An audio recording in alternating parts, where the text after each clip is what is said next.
Pode sentar, fica à vontade em nome de Jesus. Mais uma vez, bom dia a todos. Sejam todos bem-vindos à casa de Deus, em nome de Jesus. Eu não sei se você já pegou aí um impresso, né? Para você escrever o nome da sua família. Se faltou alguém, levanta a sua mão, que os irmãos já te entregam aí agora. O que é que eu vou fazer com essa folhinha? Traz uma aqui para mim, homem de Deus. Deixa eu ler junto com você aí. Você está vendo aí que mudou um pouquinho, né? Mudou um pouquinho o nosso impresso aí da Igreja de Joelhos Família de Pé, que é a nossa campanha de toda quarta-feira. O que é que mudou, pastor? Do ladinho aqui, ó, você vai ver que tem escrito aí 5 causas pelas quais nós estamos nos colocando de joelho. Toda quarta-feira aqui na igreja, mas eu faço questão que você leve para casa para continuar essa oração lá. Dobrar os joelhos pelo menos um momento lá na sua casa, em algum momento do dia, seja de manhã, tarde, à noite, ou até de madrugada, mas dobrar os joelhos pela sua família, amém? E essas 5 causas aqui, o pastor não tirou da cabeça não, amém? Da onde foi tirada, né? Qual é a referência dessas 5 causas? Está lá em Efésios, capítulo 3, do verso 14 até o 19, eu não vou ler tudo de novo, né? Já vimos bastante aqui essas 5 causas. Eu só quero ler com você rapidinho quais são as 5 causas aí para te lembrar. Quem não colocou o nome da família, pode colocando aí agora. Pode ser o primeiro nome, pode ser o nome completo, pode ser o sobrenome da família. Tem explicado aqui família Silva, família Ferreira, família Oliveira. Ou seja, o sobrenome da tua família, que a tua família carrega, seja parte de pai, parte de mãe, enfim. Todos serão incluídos se você colocar o sobrenome da tua família em oração. Mas vamos ler, quem já escreveu, vamos ler juntos aí de novo, as 5 causas pelas quais, as cinco causas, perdão, que devem nos levar a estar de joelhos por nossa família diante de Deus. Primeira causa, para que sejam espiritualmente fortes. Segunda causa, para que habite Cristo no vosso coração. Terceira causa, tenha raízes e alicerces firmes em amor e não sejam inconstantes. Quarta causa, que junto com o povo de Deus, ou seja, na igreja, se aprofundem nas coisas de Deus e não sejam rasos. Quinta causa, que sejam completamente cheios da natureza de Deus. Então é isso que nós estamos orando. Já expliquei cada uma delas aqui para você, você já entendeu, mas acho que não precisa nem explicar. Até quem pega pela primeira vez e vê quais são as causas, né, concorda que realmente é necessário estar de joelhos por essas causas. Nossa família precisa ser forte no espírito, Cristo precisa habitar no coração deles, eles precisam ser firmes, alicerçados no amor, eles precisam ter também da natureza de Deus, eles também precisam estar junto com o povo de Deus aqui na igreja, seja na igreja da graça ou na igreja que prega a palavra, onde for, mas eles precisam, de preferência na tua igreja, onde você já está. É essa a sua oração, esse tem que ser o seu propósito com Deus aqui. Quem entendeu, diga amém. Então já já nós vamos dobrar os nossos joelhos e pedir a Deus por essas 5 causas aqui, para que a nossa família seja alcançada por Deus. Amém? Agora vamos para a mensagem de hoje. Se você trouxe a sua Bíblia, abra ela em 2 Samuel, capítulo 7, versículo 29.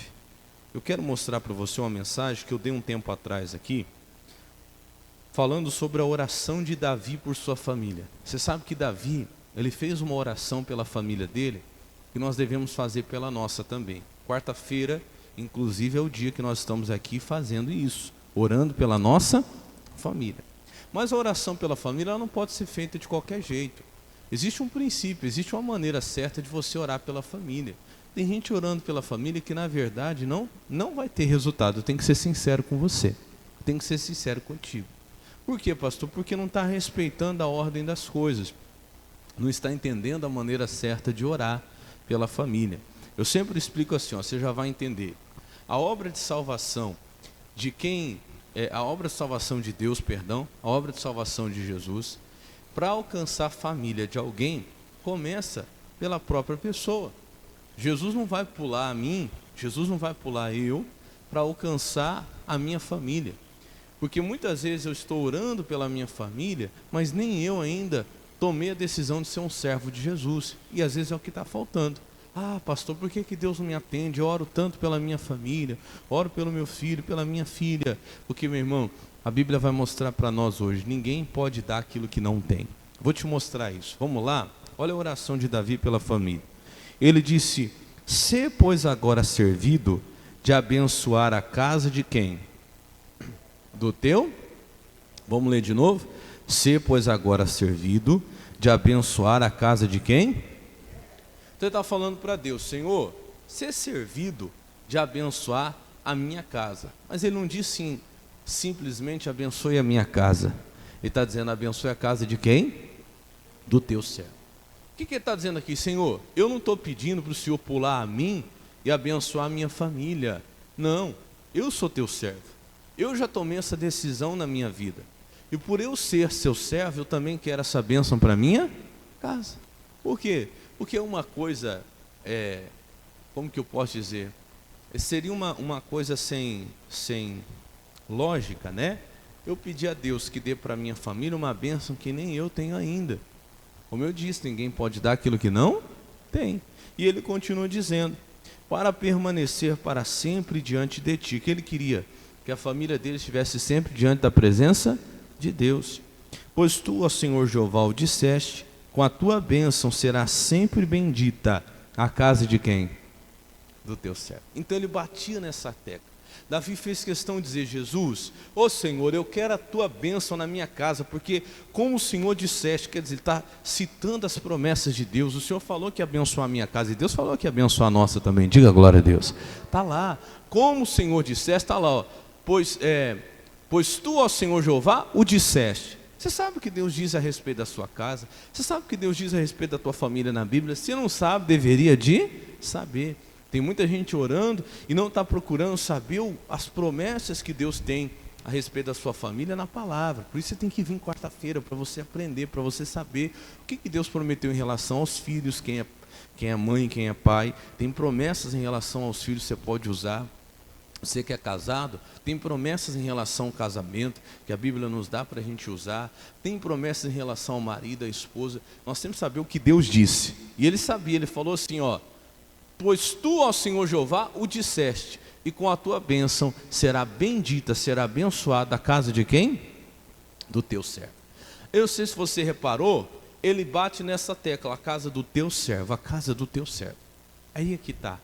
Irmão, Deus não vai abençoar a casa de alguém que ainda não é o quê? Servo. Deus tem que abençoar a casa do servo de Deus. Deus vai abençoar a casa da serva de Deus. Quando você for orar, você tem que orar dessa maneira: Senhor, abençoa a casa do teu servo. Eu não estou pedindo só para a minha família. Eu tomei a decisão de te servir. E isso funciona, diga glória a Deus. Funciona, pastor? Funciona. Porque o diabo sabe que ele tem que ouvir, ele tem que obedecer quando um servo de Deus está orando pela sua casa, quando uma serva de Deus está orando pela sua casa. E isso é um princípio bíblico. São versículos bastante conhecidos que eu vou citar aqui novamente, mas você vai lembrar. Vamos rapidinho lá para Josué capítulo 24, versículo 15. Josué 24, 15. É bem conhecido, já ouviu várias vezes. Quem já está um tempinho na igreja, mas quem está chegando agora também vai ouvir. Quem já ouviu vai ouvir de novo. Você vê que é um princípio da palavra. Ele diz assim, ó: porém, se vos parece mal aos vossos olhos servir ao Senhor, escolhei a quem sirvais, se os deuses a quem serviram os vossos pais, que estão da além do rio, ou os deuses dos amorreus em cuja terra habitais. Porém, eu e a minha casa serviremos ao Senhor. Olha só essa frase de Josué que todo mundo conhece, né? Eu até brinco, está escrito no pano de prato, está escrito lá no imã da geladeira, está escrito no para-choque do caminhão, mas muita gente não presta atenção.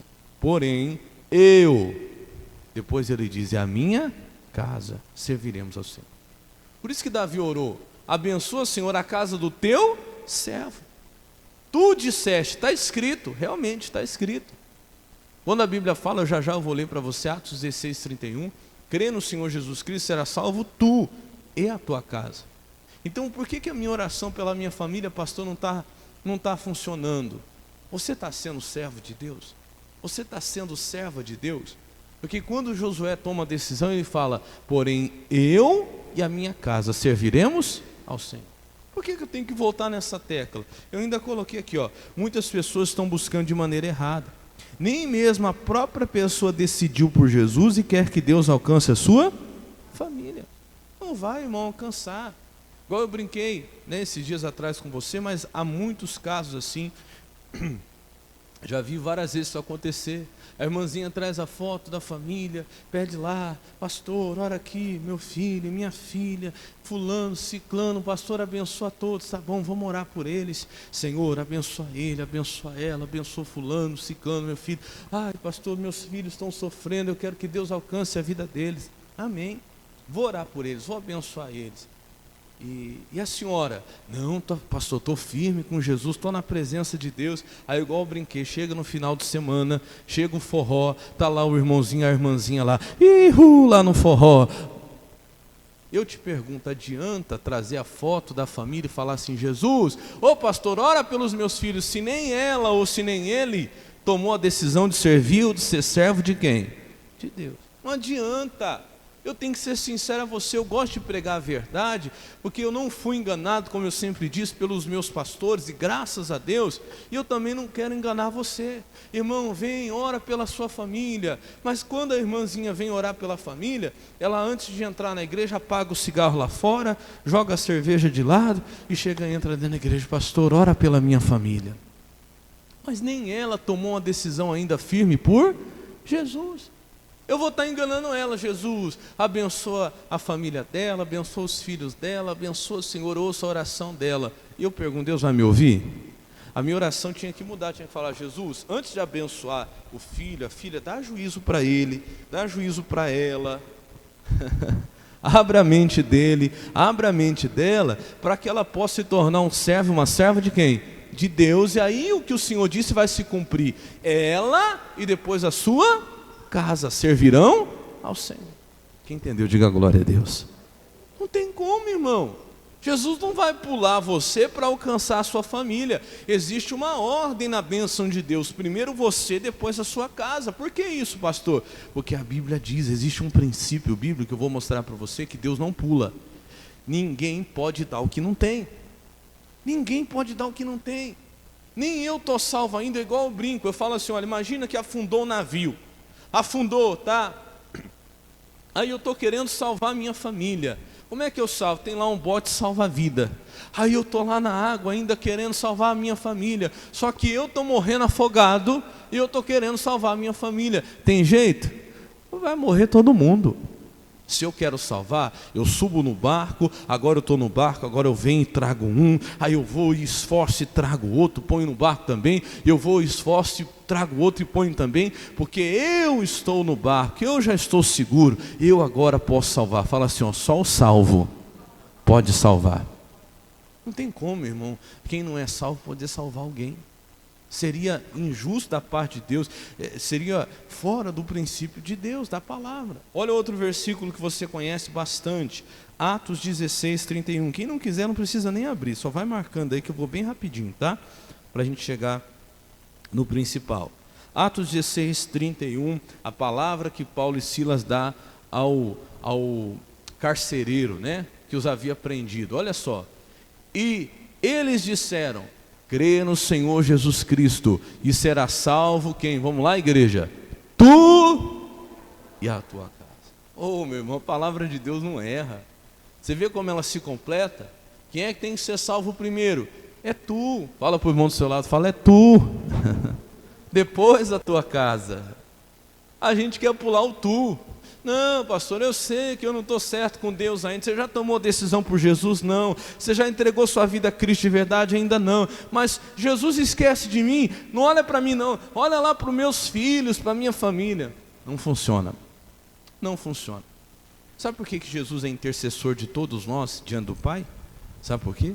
Porque Ele passou por tudo que tinha que passar, a Bíblia diz, para que hoje diante do Pai pudesse interceder por nós. Você está entendendo, sim ou não? É claro, irmão, não generalize, tá? Uma vez me perguntaram assim, por exemplo, pastor, se eu tiver com uma enfermidade, doente, passando por uma luta na saúde, né, uma tentação, eu não posso orar por alguém que está enfermo? E aí, posso ou não posso? Pode. Mas por que pode, pastor? Porque eu vou explicar para você que a promessa de Deus em relação à cura, ela não está condicionada a mim. Não. Não é no meu nome que a pessoa vai ser curada. Ela vai ser curada em nome de quem? De Jesus. a cura, a libertação. Pastor, estou passando uma luta financeira, eu não posso orar pela vida financeira do meu filho enquanto eu não resolver minha vida financeira? Não, você pode orar. Pastor, não posso orar pela cura do meu filho enquanto eu também não for curado? Você pode orar, mas a salvação já não é assim. A salvação ela é um princípio que eu não posso querer que Deus pule esse princípio. Todo versículo, eu vou te mostrar isso na Bíblia, todo versículo você vai ler, quando Deus fala de salvação da família, primeiro ele fala da sua. Pode ver. Josué disse, eu e a minha casa serviremos ao Senhor. O Paulo e Silas explicaram para o carcereiro. Ele falou assim, como é que eu faço? Ele disse, olha, crê no Senhor Jesus Cristo, será salvo tu. Quando você for salvo, será salva a tua casa. O princípio da salvação não tem como, sabe por quê? Porque ela é muito mais pelo exemplo, até do que por palavras. Então ora a Deus, fala, Deus, eu estou sendo servo do Senhor. Quando Davi foi orar, ele sabia disso, ele disse, Senhor, abençoa a casa do teu servo. Eu não estou orando, meu Pai, por uma coisa que eu quero para eles, eu não quero para mim. Primeiro, Senhor, eu quis para mim, eu sou teu servo, agora eu quero também para minha casa. Eu quero que todos sejam alcançados pelo teu poder. Diga glória a Deus. Deus não vai pular. Crê no Senhor Jesus Cristo e será salvo tu e a tua casa. Vamos lá para Lucas 6,39 agora. Olha o que Jesus ensina em Lucas 6,39. Por que a salvação não é assim, pastor? Mesmo que eu tiver com problema financeiro, eu posso orar pela vida financeira da minha família? Pode. Pastor, mesmo que eu estiver sendo tentado com a luta, eu posso orar pelo outro? Pode. Mas em relação à salvação, olha como funciona. Jesus vai falar aqui acerca da salvação. Lucas, capítulo 6, versículo 39. Lucas 6, 39.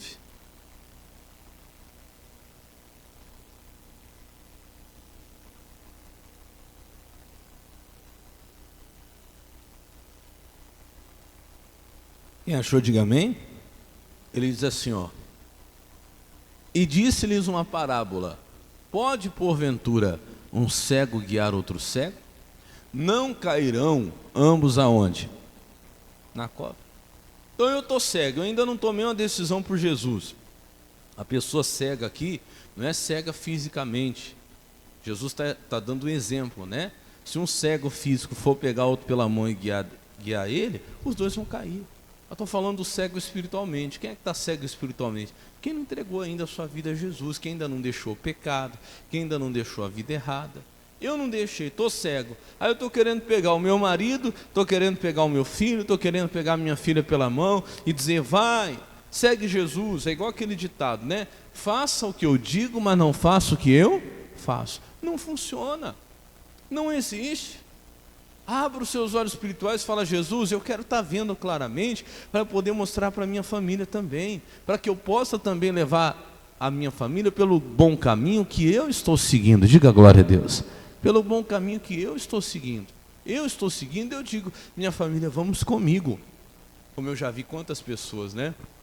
De vez em quando eu dou risada, alguém chega para assim para mim, filho, né? O filho fala, ô pastor, meu pai e minha mãe ficam falando para mim, vai para a igreja, vocês têm que ir para a igreja, mas ele mesmo não vai.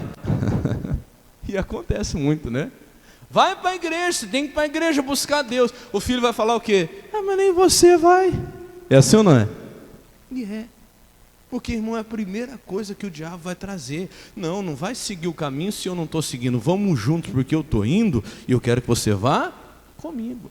É assim que funciona a obra de salvação. Muito menos por palavras, mas muito mais pelo exemplo.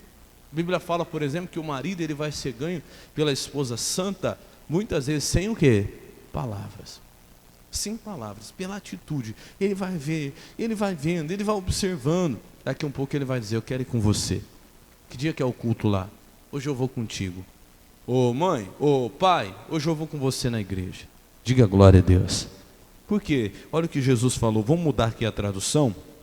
A Bíblia, a linguagem de hoje, diz assim, ó. E Jesus fez essas comparações. Um cego não pode guiar outro cego. Se fizer isso, o que vai acontecer, igreja? Os dois cairão num buraco. Por isso que às vezes a coisa não está funcionando. Vou te mostrar isso aqui como um princípio bíblico. A Bíblia fala que ninguém pode dar o que não tem. Quer ver? Abra sua Bíblia lá rapidinho, em Atos capítulo 3. Vamos lá.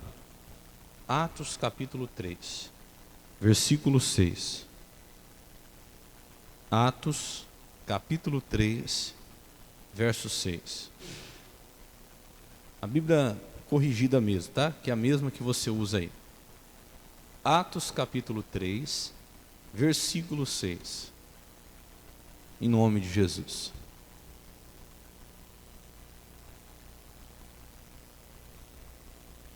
Repete assim comigo, fala assim, ó, eu sou a porta de entrada para a salvação da minha família. Não somos nós, Deus precisa de alguém naquela casa que seja o canal que ele possa entrar. Ah, pastor, mas Deus não pode alcançar minha família de outra maneira? Claro que pode, Deus pode usar, como eu falei, pessoas na rua, lá no trabalho, para levar Jesus para a tua família, mas a referência vai ser você. Se você que é de Jesus, se você que já está com Jesus, se você que anda com Cristo, irmão, não for um exemplo para a tua família, dificilmente eles vão se converter. Dificilmente eles vão entregar a vida a Jesus. É na hora da dificuldade que você ali vai ser a diferença. Por isso que primeiro você precisa ter para depois poder dar. Olha o que o Pedro explica aqui. As pessoas que estavam ali ouvindo, a Bíblia fala que havia um paralítico, né, na porta da igreja, que pediu uma esmola para eles. Pediu para eles dinheiro, né? Ele tinha costume de pedir esmola na porta da igreja. E Pedro fala assim, ó, não tenho prata nem ouro, mas o que tenho, isso te dou. Em nome de Jesus Cristo Nazareno, faça o quê? Levante e ande. Em outras palavras, ele não tinha prata, ele não tinha ouro, mas o que ele tinha que ele deu ali? O poder de Deus no nome de Jesus. E se ele não tivesse isso, ele poderia dar para aquela pessoa que estava necessitada, pedindo para ele?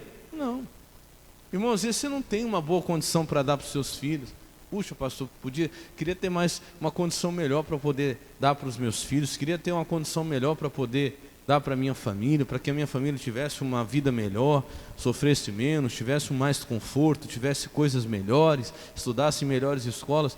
Pois é, talvez você não tenha isso, mas você pode ter algo de muito mais valor para dar para eles.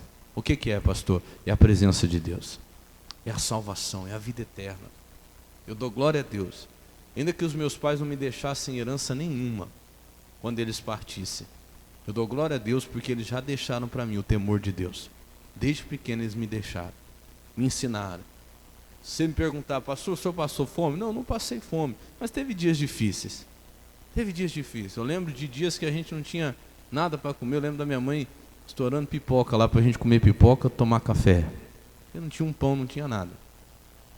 E graças a Deus, isso não fez falta, mas faria muita falta se eles não tivessem me ensinado o temor do Senhor, a salvação, que eu precisava ser salvo, porque eles já eram salvos. Eu lembro como eu brinco aqui da minha mãe falando assim, ó, dia que Jesus voltar, ninguém vai segurando no meu pé não, porque eu vou, agora vocês têm que saber de vocês. Eu ficava assim com aquele zoião, regalado. O pastor pregava sobre salvação, o pastor dava a palavra no culto, eu estava ali, por isso que eu falo, traga seus filhos. Às vezes parece, ainda que sejam pequenos, parece que eles não estão prestando atenção, mas eles gravam tudo. Eles gravam, eu era pequeno, eu estava ouvindo o pastor pregar, e o pastor pregava, olha, Jesus pode voltar essa noite. Ah, meu Deus, aquela noite eu quase não dormia. Jesus pode voltar essa noite. Aí para completar, a gente indo para casa, minha mãe falava assim, você ouviu a palavra hoje? E se Jesus voltar essa noite, hein? Ó, eu vou. E ninguém vai segurando no meu pé não, você está pronto? Irmão, aquela noite, misericórdia. Eu levantava umas 2, 3 vezes para ir lá no quarto deles, para ver se eles estavam lá. Eles não tinham sido arrebatados, eu tinha ficado. Ai, pastor, mas não pode colocar medo, irmão. Não era medo, mas aquilo começou a criar em mim um respeito. Medo porque eu não tinha salvação, mas eu comecei a entender. Eu falei, opa, peraí, eu preciso buscar. Tenho que buscar pela minha salvação, tenho que buscar pela minha vida com Deus. Foi me despertando, diga glória a Deus. Porque eu salvo, o que ele vai fazer? Ele salva. Eu estava dentro de casa, eu via minha mãe trancar a porta do quarto e orar. Eu estava lá dentro de casa, eu ia acordar de manhã, eu via meu pai de manhã lendo a Bíblia. Antes de qualquer coisa, orando. O que acontece? O salvo? Salva. E a minha família, o que ela está vendo eu fazer? E a minha família, o que é que está ouvindo de mim? Ninguém pode dar aquilo que não tem. Está aqui, ó. O que eu tenho, isso eu te dou. Eu não tenho ouro, eu não tenho prata, mas eu tenho Jesus para te dar. Diga glória a Deus. Dá Jesus para a tua família, irmão. O ouro e a prata vai ser consequência. A gente se preocupa em dar um bom estudo, a gente se preocupa em dar boa roupa, bom sapato, e não se preocupa em dar Jesus. Dá Jesus para a tua família. Ensina eles, mostra eles. Mas pastor, eu não estou tendo, então busca. Porque senão sua oração não vai funcionar. Você vai ficar de joelhos dobrados. Deus, salva a minha casa, salva a minha família, alcança a minha casa. Mas nem você foi alcançado ainda. Jesus, você está faltando para mim, então alcança a mim, para que através de mim a minha casa seja alcançada. Quer ver uma coisa? Nós lemos muito isso. Primeira carta aos Coríntios, vamos lá. Lemos muito isso na Santa Ceia, capítulo 11, versículo 23. Lá no finalzinho, Novo Testamento, tá? Primeira carta aos Coríntios, capítulo 11, versículo 23.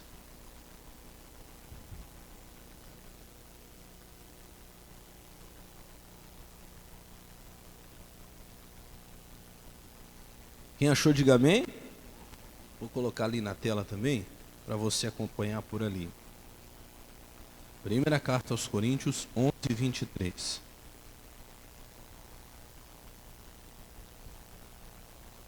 Está ali, quem não tiver a Bíblia pode acompanhar ali na tela. Porque eu recebi do Senhor o que também vos ensinei. Aí ele começa, né? Que o Senhor Jesus, na noite em que foi traído, tomou o pão, e é onde ele vai ministrar a Santa Ceia. Que é o que eu falo toda a Santa Ceia aqui. Mas eu quero chamar a sua atenção para esse comecinho. Ó, porque eu recebi do Senhor o que também vos. Irmão, se eu não buscar de Deus primeiro, se eu não receber do Senhor, o que é que eu vou poder ensinar? Nada. Então eu tenho que buscar, eu tenho que receber do Senhor, para que eu possa dar para a minha família, para que a minha oração seja como foi a de Davi. Senhor, se servir de abençoar a casa do teu, serve. Eu recebi do Senhor a salvação, agora eu quero para a minha família também. Você já recebeu a salvação? Pastor, não sei se eu recebi a minha. Então, se preocupe com isso. Porque se você quer alcançar a sua casa, tenha pressa na sua salvação primeiro. Porque escuta, é impossível, irmão, Deus pular você para alcançar a sua casa. Eu já vi acontecer de alguém ganhar a família e infelizmente depois se desviar. Eu já vi isso acontecer. Mas não antes dessa pessoa ser salva, ela não conseguiu salvar a sua família. Tem gente que é tão cabeçudo que ganha todo mundo e depois se perde. Me perdoe a palavra certa, porque a Bíblia fala que isso a gente tem que vigiar. Imagina eu ganhar um monte de gente para Jesus e no final você fala assim comigo, cabeçudo, ao ponto de me perder, né? Ganhei um monte de gente e me perdeu. Adiantou o quê? Não adiantou nada. Para mim não. E vale o homem ganhar o mundo inteiro e perder o quê? A sua alma. Não vale nada, né? O próprio Jesus ensinou isso. Mas antes daquela pessoa se desviar, primeiro ela foi salva, aí ela ganhou a família. Infelizmente, muitos não cuidam da sua salvação, acabam se perdendo depois, a família permanece, glória a Deus, mas ele mesmo se perdeu. Mas não há como eu ensinar o que primeiro eu não recebi de quem? Do Senhor. Olha como Paulo fala, ó, porque eu recebi do Senhor o que também vos ensinei. Isso aqui tem que ficar para nós como um princípio. Como um princípio. Pedro falou isso, Paulo falou isso. Pedro falou que eu tenho, isso te dou. Paulo falou que recebi do Senhor, eu ensinei. Jesus disse, um cego não pode guiar outro cego. Olha como a Bíblia se confirma. Eu e a minha casa serviremos ao Senhor, disse Josué. Paulo e Silas disseram lá para o carcereiro, crê no Senhor Jesus será salvo tu e também a sua casa. Quem entendeu, diga glória a Deus. E Davi disse, Senhor, abençoa a casa do teu servo. Vamos voltar na oração de Davi para a gente encerrar, que eu quero fazer essa oração junto com você hoje, de joelhos aqui diante de Deus. Vamos lá? Volta lá, 2 Samuel capítulo 7, versículo 29. Marca aí, Tem muita gente que eu acho que já tem marcado, que eu lembro que eu falei isso aqui uma vez. Mas quem não marcou, marca aí, escreve aí, oração de Davi pela família. E você vai fazer essa semana a oração de Davi pela família. 2 Samuel, capítulo 7, verso 29. 2 Samuel 7, 29. Tem alguém que já tinha marcado já na sua Bíblia aí? Não? Então marca aí, escreve no cantinho do versículo 29 aí, oração de Davi pela família. Você vai fazer a sua oração essa semana pela tua família. 2 Samuel 7, 29. Vamos lá? Ele diz: se, pois, agora servido de abençoar a casa do teu servo. E ele fala, para permanecer para sempre aonde? Diante de ti. Não é só agora não, eu quero a minha família sempre na presença do Senhor. O que mais? Pois tu ao Senhor Jeová o quê? O disseste. Não estou falando coisa que eu acho, não quero só a minha vontade, eu estou falando baseado na tua palavra, não é isso? Que Deus disse é a palavra dele. Tu disseste, aí você pode citar as promessas, Senhor, o Senhor disseste, os meus filhos são herança do Senhor. Pois tu disseste, ó Senhor, que bendito é o leito sem mácula. Pois tu disseste, Senhor, que o que Deus uniu o homem não separa. Vai citando as promessas de Deus. E aí no final ele fala assim, ó, e com a tua bênção será bendita a casa de quem? Do teu servo. Quem é aqui no caso o teu servo? Fala assim, sou eu. No caso aqui era Davi. E quando você estiver fazendo essa oração, quem vai ser aqui o servo de Deus? Você. Amém, Jesus? Pastor, mas eu ainda não estou sendo servo de Deus. Então fala, Jesus, me ajuda a ser. Porque eu quero ser um servo de Deus e a minha família ser abençoada também. Eu vou só ler de novo ela rapidinho, na Bíblia NVI, que nós vamos orar essa oração. A Bíblia NVI diz assim, ó, agora, pela tua bondade, abençoa a dinastia do teu servo, a fim de que ela continue para sempre na tua presença. Pois tu, ó soberano Senhor, o prometeste. Está vendo? Quando ele diz tu ou disseste, eu queria mostrar isso aqui para você. Está falando das promessas de quem? De Deus. Lembra, cita as promessas de Deus na sua oração. E pela tua bênção, a dinastia, ou seja, a família do teu servo, será bendita para sempre. Quem entendeu, diga glória a Deus. Então vamos ficar de pé. Primeiro nós vamos fazer essa oração por nós, para que nós sejamos servos de Deus, para que Deus nos abençoe, para que possamos receber do Senhor, como disse o apóstolo Paulo, para poder ministrar na nossa casa. Amém? Depois nós vamos dobrar os joelhos, vamos começar a oração hoje com a oração de Davi, e depois vamos orar por essas 5 causas que estão aí nessa folha. Fecha os olhos agora, coloca a sua mão sobre o teu coração em nome de Jesus. Pai querido e amado, muito obrigado por essa palavra. De todo o coração eu quero te louvar e agradecer por ela. Porque o Senhor tem aberto os nossos olhos para que a nossa oração